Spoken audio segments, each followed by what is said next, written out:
All right, so if you want to add a subwoofer to your car, this car has active noise cancellation. All trims have it. The issue here is as the bass hits, the car's gonna see that as road noise and try to cancel it out.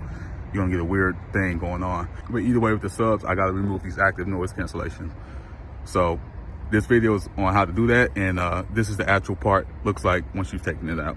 So first thing is to remove this door handle, pop this down, open these clips, and they look to be held together with, I think, 7mm bolts. Correction, it is a 8mm bolt, but it should come off pretty easy. Okay, we should be able to get this off now that that's out. Cool, now that that's off, we gotta reach in through the headliner and grab this.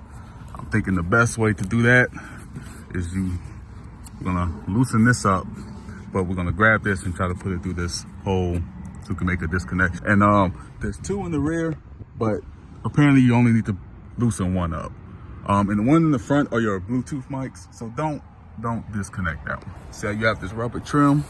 Just gonna peel it back some, then you can slide your hand under there. At some point we're gonna have to get that back under that trim, but yeah. I'm not sure how well this shows up on camera, but as you pull down, you can like see it back there. But be careful, this is your headliner. Don't like rip your headliner. All right, I reached back there and I got a hold of something, and yeah, that's it. That's it. The actual speaker grill isn't it. It's sitting like right above it, so. Cool, so I just ran through the hole that used to hold the door handle, and now I'm gonna unclip it and we should be good. It looks like a typical GM clip. I'm about to get a screwdriver, so I need two hands. So I'm gonna pop that red up and squeeze that. It should come right out. Here we have it, it's disconnected. ANC is out. That should disable it. Most cars I've known, you did not have to disable both. If you want to be sure, go ahead and do the other one. I'm not, but yeah, that's how you disable the ANC. And now we start getting this subwoofer hooked up.